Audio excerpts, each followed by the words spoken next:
Hello students, how are you? Welcome back to my YouTube channel. Today I am going to start an English grammar topic active and passive voice. तो इस video में मैं आपको English grammar का topic active और passive voice clear कर रही हूँ स्टूडेंट्स, ठीक है। तो मेनली जब भी हम इंग्लिश में सेंटेंस राइट करते हैं तो फर्स्टली हम सब्जेक्ट लेते हैं, देन वर्ब और देन ऑब्जेक्ट, ठीक है ना। तो देखो सेंटेंस फॉर्मेशन में सबसे पहले क्या आता है students? Subject, then verb, then object. कई बार जो है वो सेंटेंस जो है उसमें हेल्पिंग वर्ब भी हम ले लेते हैं, ठीक है ना। तो उसके अकॉर्डिंग जो है सब्जेक्ट के बाद हेल्पिंग वर्ब आ जाएगा, फिर मेन वर्ब और फिर ऑब्जेक्ट। तो जब भी सेंटेंस राइट करते हैं तो सब्जेक्ट को हम इम्पोर्टेंस देते हैं। तो यहाँ पे ये चीज़ क्लियर करो कि एक्टिव वॉइस में हम जब भी सेंटेंस बोलते हैं या राइट करते हैं, ठीक है, एक्टिव वॉइस की बात चल रही है यहाँ पे, तो हम किसको इम्पोर्टेंस देते हैं? हम सब्जेक्ट को इम्पोर्टेंस देते हैं, ठीक है। एक्टिव वॉइस में हम सब्जेक्ट को इम्पोर्टेंस देते हैं और उसी को हम पैसिव वॉइस में अगर चेंज कर देते हैं तो हम ऑब्जेक्ट को इम्पोर्टेंस देते हैं। किसको इम्पोर्टेंस देते हैं? ऑब्जेक्ट को, ठीक है। एक्टिव और पैसिव वॉइस में मेन जो है डिफरेंस यही है कि एक्टिव वॉइस में हम सब्जेक्ट को इम्पोर्टेंस देते हैं और पैसिव वॉइस में ऑब्जेक्ट को इम्पोर्टेंस देते हैं, ठीक है। तो अब देखो यहाँ पे थोड़ा सा रूल चेंज हो जाता है। एक्टिव वॉइस में तो सबसे पहले हम सब्जेक्ट लेते हैं, देन वर्ब, देन ऑब्जेक्ट, लेकिन पैसिव वॉइस में ऑब्जेक्ट को हम स्टार्टिंग में ले आते हैं, ठीक है। ऑब्जेक्ट को स्टार्टिंग में ले आते हैं, देन वर्ब एंड देन जो भी मतलब हमें यूज़ करना है। उसके बाद जब मैं आपको रूल्स बताऊंगी उसके बाद मैं बताऊंगी कि फर्स्टली ऑब्जेक्ट आता है, देन वर्ब आता है, देन लास्ट में हम सब्जेक्ट को लेते हैं इसमें, ठीक है ना। लास्ट में सब्जेक्ट आ जाता है, ठीक है। तो एग्जाम्पल से आपको अच्छे से क्लियर होगा। देखो इतना आपको क्लियर है। आपको यही चीज़ ध्यान में रखनी है कि एक्टिव वॉइस में सब्जेक्ट को इम्पोर्टेंस देते हैं और पैसिव वॉइस में जो है ऑब्जेक्ट को इम्पोर्टेंस देते हैं। देखो जैसे मान लो मैंने एक सेंटेंस बोला कोई भी, आई सिंग ए सॉन्ग, ठीक है। मैं गाना गाती हूँ, आई सिंग ए सॉन्ग। तो देखो ये तो एक्टिव वॉइस में है सेंटेंस, ठीक है। तो ये एक्टिव वॉइस में है सेंटेंस, मैं गाना गाती हूँ। अब इसी सेंटेंस को मैं दूसरे वे में भी बोल सकती हूँ कि मेरे द्वारा गाना गाया जाता है या गाना मेरे द्वारा गाया जाता है, ठीक है। तो उसमें मैं इंग्लिश में भी चेंज कर दूंगी इस सेंटेंस को, ठीक है। इंग्लिश में कैसे चेंज कर दूंगी? A song is sung by me, गाना मेरे द्वारा गाया जाता है, ठीक है ना। तो वो हो जाएगा पैसिव वॉइस, ठीक है। इसको पैसिव वॉइस में जब चेंज करूँगी तो मैं क्या राइट करूँगी? A song is sung by me, a song is sung by me. तो ये जो सेंटेंस है ये पैसिव वॉइस में आ गया, ठीक है ना। ये पैसिव वॉइस में आ गया। आई सिंग ए सॉन्ग, मैं गाना गाती हूँ। A song is sung by me, गाना मेरे द्वारा गाया जाता है, ठीक है ना। दोनों सेंटेंसेस में मतलब तो सेम ही है कि मैं गाना गाती हूँ या गाना मेरे द्वारा गाया जाता है, लेकिन वॉइस का फ़र्क हो गया यहाँ पे। तो फर्स्ट सेंटेंस जो मैंने राइट किया वो एक्टिव वॉइस में है और सेकंड वाला पैसिव वॉइस में, ठीक है स्टूडेंट्स। अब देखो इसके अलग अलग रूल्स होते हैं टेंसेस के अकॉर्डिंग, ठीक है ना। देखो टेंसेस मैंने अपनी वीडियोस में क्लियर कर रखा है अपने यूट्यूब चैनल पे, तो आप मेरे यूट्यूब चैनल पे टेंसेस से रिलेटेड वीडियो देख सकते हो। तो एक एक टेंस मैंने एक एक वीडियो में क्लियर किया है, ठीक है ना। जैसे प्रेजेंट इंडेफिनिट टेंस की अलग वीडियो है, फिर प्रेजेंट कॉन्टिन्यूस की, इस तरह से मैंने लास्ट तक फ्यूचर टेंस तक जो है वीडियोज़ अपलोड कर रखी हैं। तो आप उनमें से कोई भी वीडियो मेरे यूट्यूब चैनल पे देख सकते हैं, ठीक है।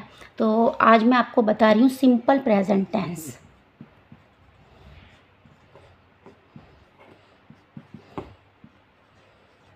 Simple present tense. तो स्टूडेंट्स आपसे कोई ये भी पूछ सकता है कि सिंपल प्रेजेंट टेंस का अदर नेम क्या है। तो सिंपल प्रेजेंट टेंस का अदर नेम होता है प्रेजेंट इंडेफिनिट टेंस। क्या होता है? Present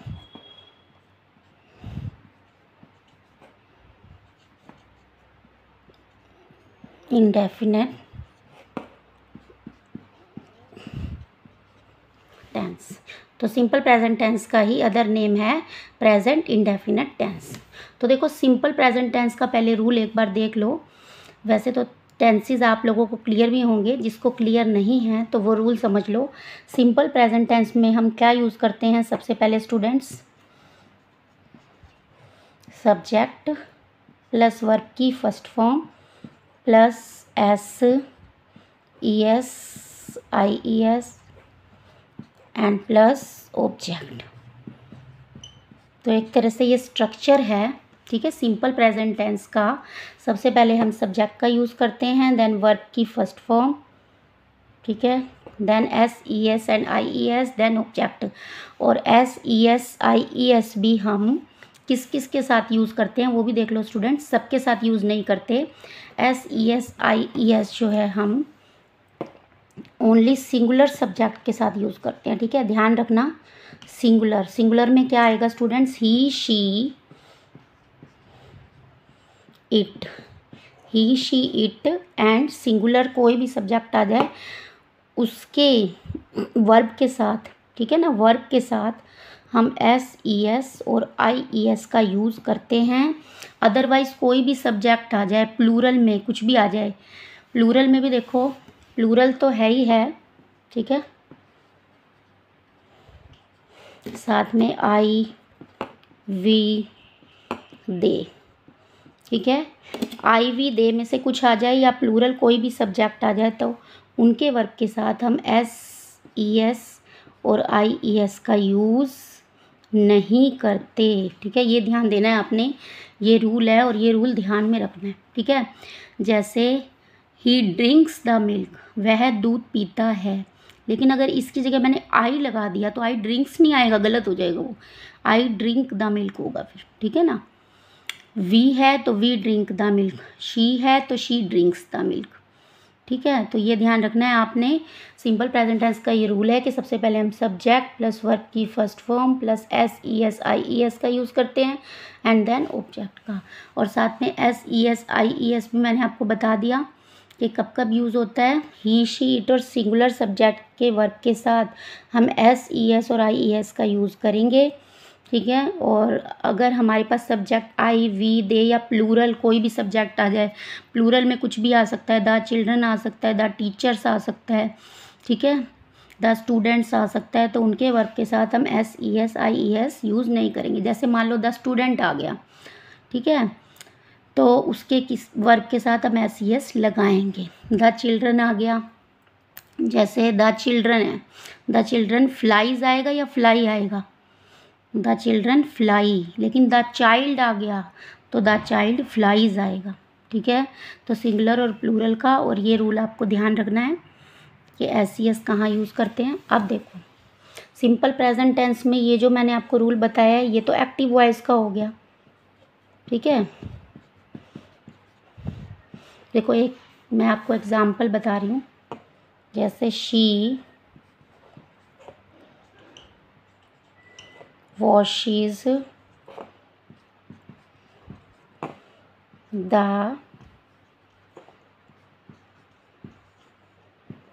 clothes, she washes the clothes। एक बार एक एग्जाम्पल और ले लेते हैं, जैसे you play the football, ठीक है। तो ये दो एग्जाम्पल ले लिए। देखो शी वॉशेस द क्लोथ्स। अब यहाँ पे रूल के अकॉर्डिंग देखो, फर्स्टली सब्जेक्ट देन वर्ब की first form plus E S plus object. ऐसे यहाँ पे सब्जेक्ट प्लस वर्ब की फर्स्ट फॉर्म, लेकिन यहाँ पे मैंने एस ई एस का यूज़ नहीं किया क्योंकि यू जो है वो प्लूरल में आ गया ना, ठीक है ना, यू जो है वो इसमें आ गया, आई वी यू। यहाँ पे मैंने यू नहीं लिखा students, I we they you, यहाँ पे यू भी ऐड कर लेना। ही शी इट तो अलग है, सिंगुलर हो गया। तो आई वी यू दे और एस, और जो भी कोई प्लूरल सब्जेक्ट आ गया उसके साथ S C S I S का यूज़ नहीं होगा। तो यहाँ पे यू है तभी मैंने यहाँ पे प्लेज नहीं किया, प्ले ही रहेगा। अगर आप यू प्लेज कर दोगे तो ये गलत हो जाएगा, ठीक है। तो इस रूल में यू भी ऐड कर लेना आप, ठीक है। तो शी वॉशिज द क्लोथ्स, वह कपड़े धोती है। यू प्ले द फुटबॉल, सबसे पहले सब्जेक्ट, फिर वर्ब, फिर ऑब्जेक्ट, ठीक है। अब इसको पैसिव वॉइस में चेंज करना है। वह कपड़े धोती है, ठीक है। कपड़े उसके द्वारा धोए जाते हैं। पैसिव वॉइस में क्या हो जाएगा, कपड़े उसके द्वारा धोए जाते हैं। तो देखो पैसिव वॉइस में मैंने आपको बताया कि ऑब्जेक्ट को इम्पोर्टेंस देते हैं।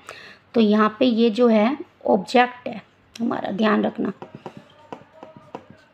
सबसे पहले शी जो है वो सब्जेक्ट है, उसके बाद वॉशेस जो है वो वर्ब हो गया, ठीक है, और ये ऑब्जेक्ट हो गया। तो एक्टिव से पैसिव वॉइस में चेंज करने के लिए एक रूल है, ठीक है। वो रूल भी समझ लो। जब हम एक्टिव से पैसिव में चेंज करते हैं तो हम सबसे पहले ऑब्जेक्ट को ले आते हैं आगे, देन इज एम आर का यूज़ करते हैं। हम किसका यूज़ करते हैं, इज एम आर। ये जो रूल बता रही हूँ ये सिंपल प्रेजेंट टेंस का है ओनली, ठीक है ना। प्लस वर्ब की थर्ड फॉर्म लगाते हैं and then by and last में सब्जेक्ट। ये रूल है स्टूडेंट्स, ध्यान रखना है आपने ये रूल।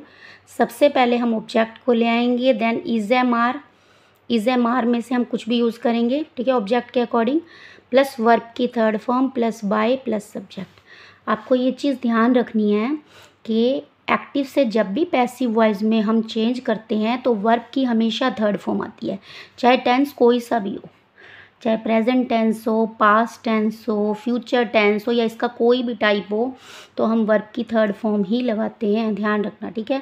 और बाकी रूल थोड़े बहुत चेंज हो जाते हैं, जैसे यहाँ पे इज एम आर आ गया, ठीक है। कहीं हम वाज वेर का यूज़ करते हैं पास्ट में, कहीं विल बी का यूज़ करते हैं फ्यूचर में। तो इस तरह से ये सबके रूल डिफरेंट डिफरेंट है। तो ये मैंने जो रूल बताया है ये आपको सिंपल प्रेजेंट टेंस का बता रही हूँ। आज मैं यही टेंस आपको क्लियर कर रही हूँ, ठीक है। तो देखो यहाँ पे देखो, सबसे पहले ऑब्जेक्ट क्या है। जब इसको हम चेंज करेंगे पैसिव वॉइस में तो हम क्या राइट करेंगे, द क्लोथ्स,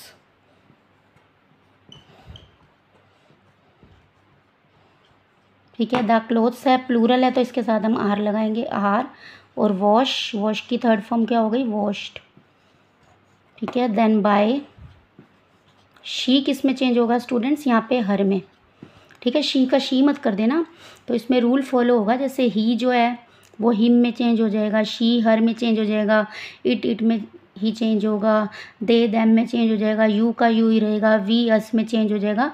इस तरह से ये तो आपको पता ही होंगे, ठीक है। तो इसको पैसिव वॉइस में हम कैसे चेंज करेंगे, the clothes are washed by her, कपड़े उसके द्वारा धोए जाते हैं। देखो यही वाला रूल आ गया ना। पहले हमने ऑब्जेक्ट को ले लिया, क्लोथ्स, द क्लोथ्स ऑब्जेक्ट आ गया, फिर इज एम आर का यूज़ करेंगे तो यहाँ पे आर आ गया क्योंकि क्लोथ्स प्लूरल है।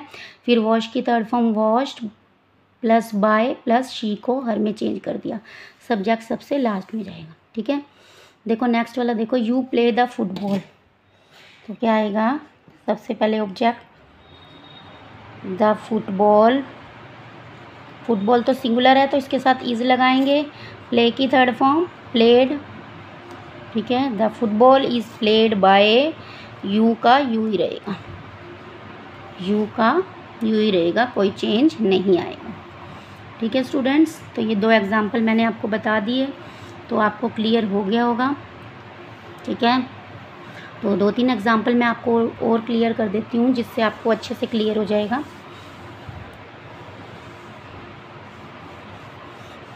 तो ये आपको प्रैक्टिस भी करनी पड़ेगी साथ साथ, ठीक है ना। हम जितने सेंटेंसेस आप प्रैक्टिस करोगे उतनी ही आपकी नॉलेज बढ़ेगी। तो आपको ये तो पता चल गया कि सिंपल प्रेजेंट टेंस में हम सबसे पहले सब्जेक्ट का यूज़ करते हैं, देन वर्ब की first form, then S E S I E S and then object, ठीक है। और S E S I E S हम किसके साथ यूज़ करते हैं, किसके वर्ब के साथ, ही शी इट और सिंगुलर के साथ। और आई वी यू दे और प्लूरल के साथ हम एस ई एस या आई ई एस का यूज़ नहीं करते, ठीक है। देखो अब जैसे the teacher teaches the students, the teacher teaches the students. ठीक है, एक और ले लेते हैं, वी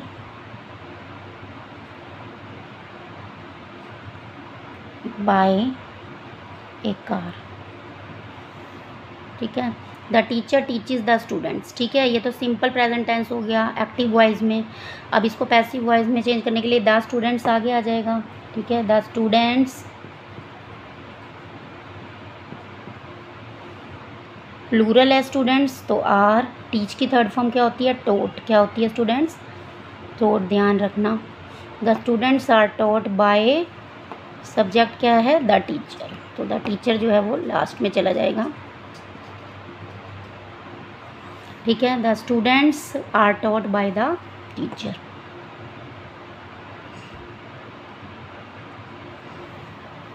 ये एन थोड़ा ठीक नहीं बना स्टूडेंट्स, दोबारा बना देती हूँ। ठीक है, नेक्स्ट देखो, वी बाय ए कार। ठीक है, तो इसमें ऑब्जेक्ट क्या है, ए कार, तो ए कार पहले आ जाएगा। ए कार सिंगुलर है तो इज़, बाय की थर्ड फॉर्म हो गई bought. A car is bought by, we किस में चेंज होता है, अस में। ठीक है, a car is bought by us, तो ये हो जाएगा। अब देखो स्टूडेंट्स, ये जो एक्टिव पैसिव वॉइस था इसमें मैंने आपको अभी एक ही टेंस क्लियर किया है और एक ही टेंस में भी मैंने आपको खाली सिंपल सेंटेंसेस क्लियर किए हैं। इसमें नेगेटिव सेंटेंसेस का भी यूज़ होता है और वो कैसे होता है, आगे इंटेरोगेटिव सेंटेंसेस को कैसे चेंज करते हैं, तो नेक्स्ट वीडियो में, ठीक है, अपनी नेक्स्ट वीडियो में मैं आपको सिंपल प्रेजेंट टेंस के ही इंटेरोगेटिव और नेगेटिव सेंटेंसेस क्लियर करूँगी और उसके बाद मैं लाइन वाइज, ठीक है ना, आपको एक एक वीडियो अपलोड करती रहूँगी। अगर ये वीडियो आपको अच्छी लगी तो प्लीज़ लाइक शेयर कमेंट करना ना भूलें और जो भी मेरे चैनल पे न्यू है please subscribe my channel, please support me. ठीक है स्टूडेंट्स, तो आगे आपको एक्टिव और पैसिव वॉइस की और भी वीडियोस मिलती रहेंगी। ठीक है, तो लाइन वाइज में एक एक वीडियो जो है अपलोड करती रहूँगी जिससे आपकी लाइन वाइज प्रैक्टिस भी होती जाए और एक एक टेंस क्लियर भी हो जाए और साथ में मैं लास्ट में एक वीडियो आपकी रिवीजन के लिए भी डालूँगी। Okay students, thank you, have a good day.